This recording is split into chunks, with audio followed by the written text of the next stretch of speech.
যে ব্যক্তি তাকওয়া অবলম্বন করবেন তার আরো একটি ফায়দা দান করবেন যে আল্লাহ রাব্বুল আলামিন তার সমস্ত বিপদ থেকে তাকে উদ্ধার করবেন। ওয়া ইয়াত্তাকুল্লাহা ইয়াজআল লাহু মাখরাজা, আমাদের কল্পনাও যেখানে নেই সেখান থেকে তাকে উদ্ধার করে আনবে। মানুষ তো মনে করবে সে যে ভেসে গিয়েছে, ষড়যন্ত্রের মধ্যে পড়েছে, সে যে বিপদে পড়েছে, এই বিপদ থেকে মনে হয় না সে আর উদ্ধার হতে পারে। আল্লাহ রাব্বুল আলামিন এরকম বিপদ থেকে তাকে সসম্মানে তাকে বের করে আনবে। ইউসুফ আলাইহিস সালাতু ওয়াস সালামকে মিথ্যা অপবাদ দিয়ে তাকে কারাবন্দী করা হয়েছিল। আল্লাহ রাব্বুল আলামিন তাকে সসম্মানে বের করে এনে ক্ষমতার মসনদ তার হাতে সমর্পণ করেছেন। আল্লামা মামুনুল হক দামাত বারাকাতুহুম আলিয়া মিথ্যা অপবাদে জেলের ভিতরে গিয়েছিল, আল্লাহ রাব্বুল আলামিন তাকে সসম্মানে বের করে এনেছেন। আমরা আশাবাদী রাখি আল্লাহ রাব্বুল আলামিন তাকে যেভাবে সসম্মানে বের করে রেখেছেন, আল্লাহ রাব্বুল আলামিন তার হাতে ক্ষমতার মসনদকেও দিবেন ইনশাআল্লাহ। মানুষ যত ষড়যন্ত্রই করুক, যত বিপদেই থাকুক না কেন, সকল বিপদ থেকে আল্লাহ রাব্বুল আলামিন তাকে উদ্ধার করে আনেন।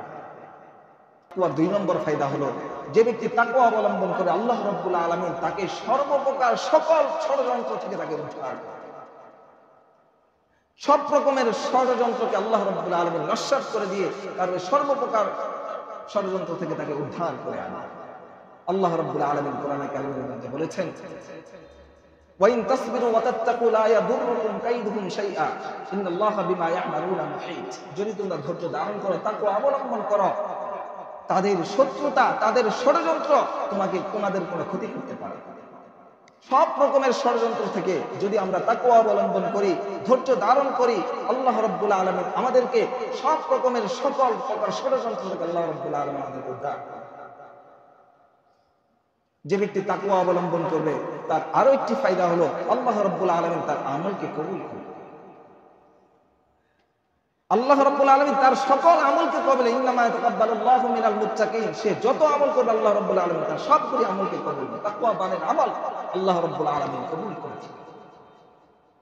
আল্লাহ রাব্বুল আলামিনের কাছ থেকে আমল কবুল করায় নিতে হলে দুনিয়ার কোনো নিজাম চলবে না।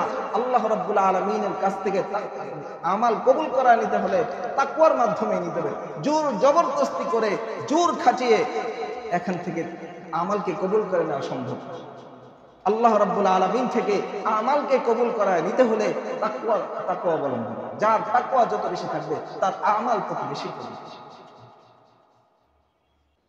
আল্লাহ রাব্বুল আলামিন তাকওয়া অবলম্বন করে আরো একটি ফায়দা তাকে দান করবেন, সেটা হচ্ছে অপ্রত্যাশিত জায়গা থেকে তার রিজিকের ব্যবস্থা করে দেন। সেটা সে কল্পনাও করে নাই, এই অপ্রত্যাশিত জায়গা থেকে তার রিজিকের ব্যবস্থা করে দেন। ওয়ারযুকহু মিন হাইসু লা ইয়াহতাসিব, সে কল্পনাও করে না, অপ্রত্যাশিত জায়গা থেকে তার রিজিকের ব্যবস্থা করে দেন। যে ব্যক্তি তাকওয়া অবলম্বন করবে আল্লাহ রাব্বুল আলামিন তাকে আরো একটি ফায়দা দান করবেন, যে আল্লাহ রাব্বুল আলামিন তাকে জান্নাতে নাঈম দান করবেন।